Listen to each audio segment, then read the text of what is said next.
Can your fitness routine survive a hotel gym, bad sleep, and a night out on the town with the lads? Because if it can't, it is not going to survive your January New Year's resolution either. And as a quick reminder, your wearable tech, your Apple Watch or your Garmin, etc., is just a tool. It is not going to build the plan for you. It won't do the work. You need to do that. Great audio with the seagulls. So today I am giving you the simplest repeatable setup that works both at home and also out on the road without having to overthink it.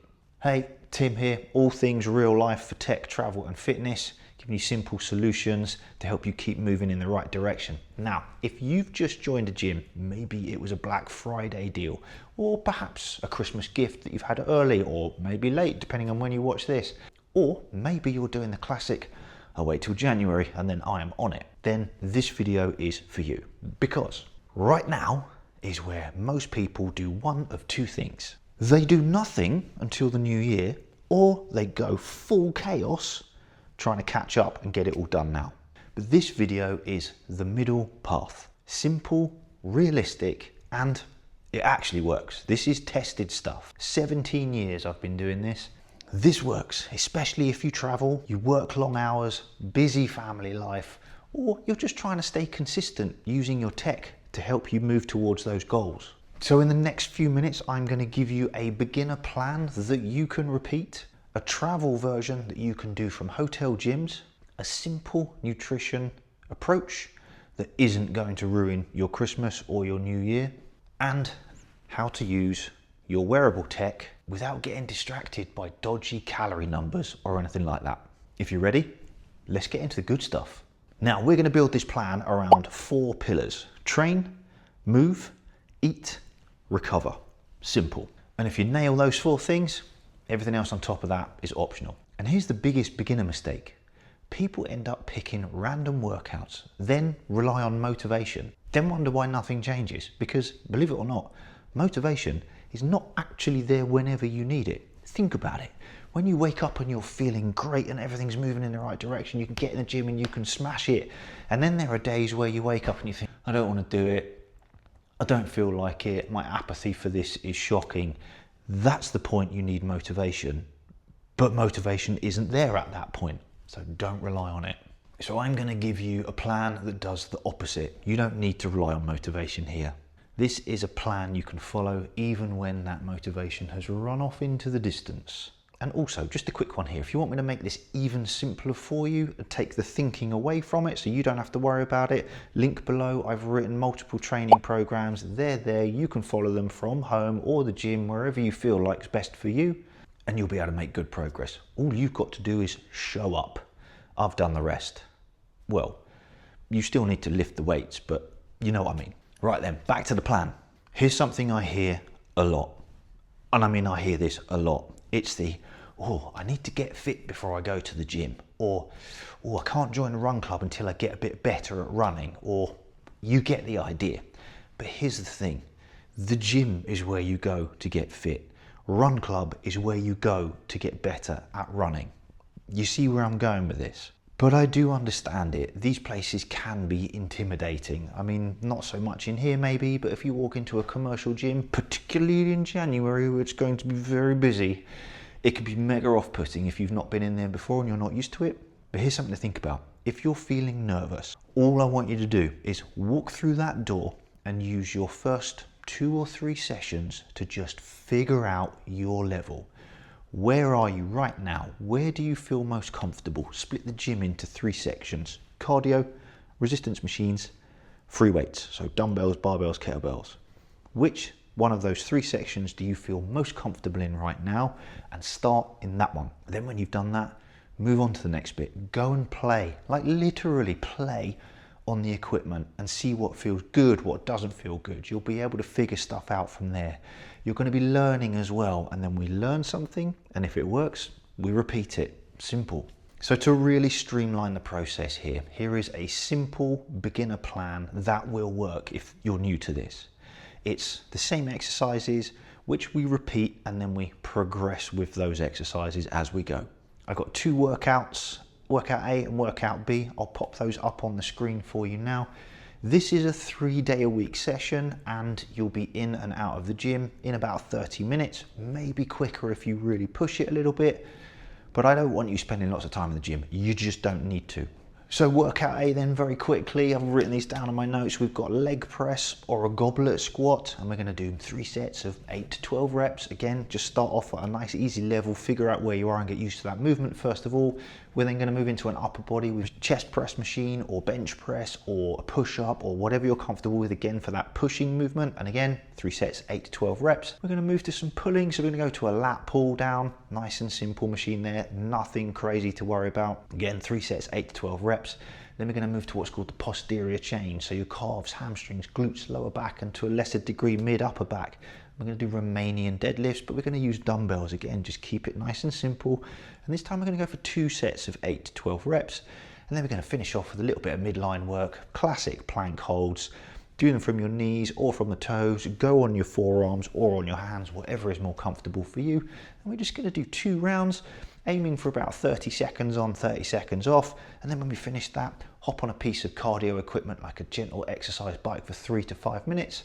And that's your session done. Don't get hung up on any more detail than that. You just don't need to. Now, workout number 2 is similar idea here. We're going to start off with lower body, the legs, and we're going to be looking at what's called a split squat, or if you've got access to one, a hack squat machine. Don't worry if you don't, just stick with the split squat. Then we move into upper body pulling now, and we're going to be looking at a seated row. Again, both of these movements that we're doing, we want 3 sets of about 8 to 12 reps. Then a dumbbell shoulder press, so we're moving to a vertical push movement, 3 sets, 8 to 12 reps, super simple. Then we move back to that posterior chain. This time we're going to do some isolation work on our hamstrings. So we're going to be back here, we've got hamstring curls, and we're going to be looking at about 2 sets. Higher volume though, we're going to go 10 to 15 reps on this one. And then simple work, farmer's carry, which is literally just picking up heavy objects in the hands and walking about the gym. And if you could do 50 meters roughly ish twice through, that would be great. Just start with those 2 workouts. So there we go, that's the plan, nice and simple. 30 minutes in the gym, tops. Aim to give yourself about 60 seconds between each set, so we keep that intensity high. Now, here's the part that a lot of people get wrong and or they skip it so they don't see progress, and that is you need to track 2 things here. You need to track the weight that you're moving, and you need to track the reps that you're moving the weight for. Use whatever you want to do it. You could use a notes app on your phone or some kind of training program app that records the stuff as well.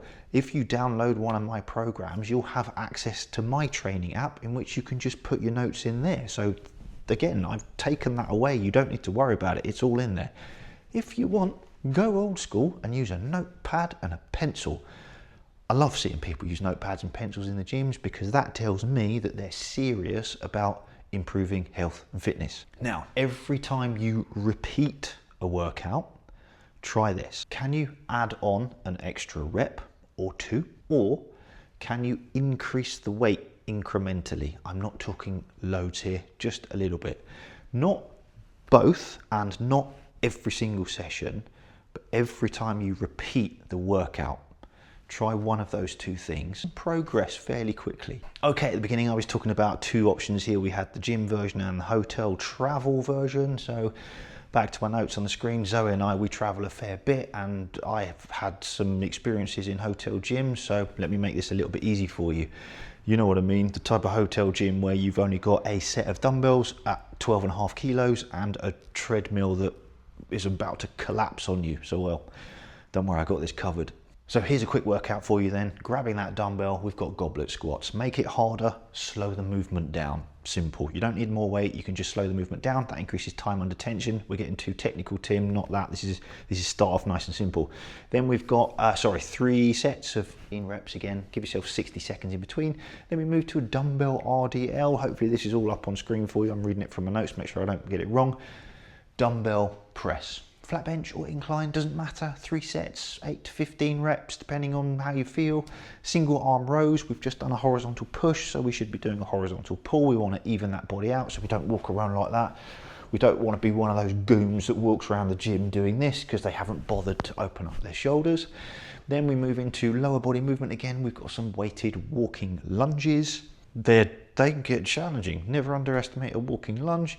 And we want to hit that midline again. So let's go back to the plank because it's a simple movement and we don't need anything to do. We don't need any equipment to be able to do it. So there you go. If you were to do that workout 2, 3, 4 times, depending on how long you're away, then you're not going to be falling off the wagon. All you're going to be doing is maintaining your current level, keeping you on track and in a good groove so that when you get back home, it drops straight back into that routine. So if that was our first pillar, train, now we need to move on to number 2, which is move. And this is literally just move a bit more. All I want you to think about doing is this. Move a little bit more in your normal everyday. What can you do right now to be as active as possible, as often as possible? If all you've got time for is 10 minutes to go for a walk to the end of the road and back, then do that, because that might be 10 minutes more than you would do normally, and track it using that watch. Then we want to start to think about step count. No, 10,000 steps per day is not the magic number. It is a number we can use, but it is not the number. The number is this. Work out what your current 7-day average step count is. Whatever that number is, it doesn't matter. Let's say it's 7,000 steps. Now, add 2,000 steps to that number. So now we're at 9,000 steps. That is your new target as a 7-day average. And the reason why we use an average is because I live in the real world like you do. Some days we'll be able to do more, some days we won't, but as long as we average out, we're going to be golden. As a bonus, if you can, and if you want to, add on 20 to 30 minutes twice a week of some low intensity, steady state cardio. Get yourself on a treadmill if you're in the gym, get yourself on the bike if you're in the gym, the rower, I mean that's a long time to be on a rower, even I don't want to do that, or get outside, get some fresh air.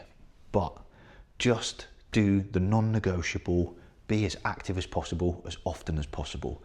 Tracking those steps with your wearables, monitoring those numbers and seeing that graph go up. Right then, moving you around a little bit because I need to, talking about moving around, I want to move around a little bit. So here we go then. If that's train, move, now we need to move on to number 3, and that's eat, that's nutrition. Let me put it back so I can still see my notes as well because I don't want to get this wrong. Here's the thing. People mess this up all the time. They massively overcomplicate food and nutrition, and they worry about calories and macros and nutrients and, oh, I don't know what I'm doing, and fats and trans-saturated and things and carb loading, and don't worry about any of that, not at all, even particularly at this time of year, but depending on when you're watching this, just do this. 1, make the best choices you can with the options you have available to you. 2, from those options, prioritize your choice of protein. Lean meats, fish, vegan, vegetarian options, doesn't matter. Prioritize protein, get a bigger portion of that on your plate. Next, vegetables. Green, fibrous, nutrient-dense vegetables. Broccoli, asparagus, spinach, peas, green beans. It's Christmas. Brussels sprouts. I won't be having Brussels sprouts. That type of green vegetable, not salad leaves, not cucumber, not lettuce, not that kind of stuff. Great foods, not the foundation of a meal though. Then add on some colour. Again, you choose peppers, tomatoes, mushrooms. Mushrooms are high in protein, often overlooked, great food source there. And then we've got the classic, your starchy carbohydrate, so your rice, potato, pasta, bread, that type. That's the one to have less of. So here's what we're doing. More protein, more green, fibrous, nutrient-dense vegetables with some colour, rice, potato, pasta, bread. Simple. And at this festive time of year, again, living in the real world, we should be able to let our hair down and enjoy ourselves. So that's great. Now, it is going to be a little bit more difficult to keep that on track. Here's what I would do. 2 meals in the day are our normal meals, and then 1 meal is flexible. We can enjoy ourselves. We can go a little bit crazy on that 1 meal, but for the most part of the day, we're going to be staying on track, and then for the little bit, we're going to let our hair down. So I think 80-20, and if we can maintain that throughout the festive period, we're going to be golden, ready for the new year. The good habits are already in. But Tim, do I need to track my calories? Well, you don't have to. I mean, you can, and I would use that as a tool to monitor progress and make sure we're on track. I've made a video about that, which you can watch up here, using your Apple Watch, your iPhone, and the fitness app in there so that we can see what our total daily energy expenditure is. and make sure that if we're trying to lose weight, we can be in a small deficit. If we're trying to maintain weight, we can balance that out. And if we're trying to gain a bit of weight, so put on a bit of muscle, for example, then we can be in a small surplus. So do you need to track calories? No. Should you? I'd encourage you to do so, but use it as a tool, so you just dip in and out of it. So a couple of days of tracking and then a week or two of not, and when something doesn't feel quite right, you go back to tracking it just to see if something's off. Right, this is really important. I'm going to move you over here so we're close to the dumbbells for a second. This is really, really important. Your activity tracker, my Apple Watch Ultra 3, is a brilliant tool for tracking activity and calories, active calories. However, it is not accurate. It is not telling me that I've burnt 600 calories, so therefore I can go and eat 600 calories. That's not how it works. Do not think about eating back exercise calories, because if you do that, you're going to be disappointed with your results. These are not accurate. Do not trust them to be accurate. Just use them as a tool to guide you. Right, pillar number four, recovery. And this is the bit that everybody ignores. Then they wonder why they feel wrecked towards the end of the week. If your watch says, well, first of all, if you're wearing your watch overnight, great, well done, love that. But if your watch says your sleep was bad, don't panic. Use it as a nudge, a little elbow to kind of go, come on, we need to do better at this. What can we do to improve that? Well, maybe we go to bed a little bit earlier. Maybe we can hydrate enough, so we make sure we drink enough water. How do we know how much water to drink? Well, make sure you're subscribed, and I will give you the full details on how to do that in that next video that's coming up very soon. Click the subscribe, I'll give you the equation. It's actually quite simple. Go for a walk, so be more active. Believe it or not, getting more activity every day can and will help your quality at night. And the exercise plans that you're doing, the workouts that you're doing, keep them simple, effective and efficient. I've said it already, I'm going to say it again. Links below for the programs that I write. Feel free to have a look at those and jump on board. They're properly structured, well written, designed for busy adults like you and I. Keep the habit going, live to fight another day. Simple. Right then, we should do a quick recap. 20 seconds, 3, 2, 1, go. Train 3 days a week using those 2 workouts, the A and B workouts, flip-flop between the 2. Move with steps, so get as many steps in as you can. 2 short cardio sessions per week if you can add those in, but don't feel under extra pressure. Prioritize protein with every meal, then the green fibrous nutrient-dense vegetables. Manage your rice potato, so measure that portion size, keep it down. And recover by prioritizing sleep. Improve your quality of sleep. There we go. Do this through December, through Christmas and into the new year, and you're going to hit January already ahead of everybody else. Okay, then if you've made it this far, I appreciate you being here. Just type in the comments, I made it, so that I know you're still with me. Now, make sure you hit subscribe so you don't miss out on an upcoming video where I'm going to run you through what you actually need to do and the equations you can use to work this stuff out. And keep it super simple so that you are able to improve your quality of sleep, so that you know how much water you should be drinking, to work out how many calories you should be eating based on your goals, to work out how we split those calories between protein, carbohydrates and fats, and to work out what your energy expenditure, therefore, which means basically your exercise and activity, what that should be throughout a week. Hit that subscribe button so you don't miss out on that video. Okay, now YouTube is very, very clever and it thinks you'll like this video next. And you probably will, so watch this video next, and as ever, thanks for watching. I'll see you in the next one.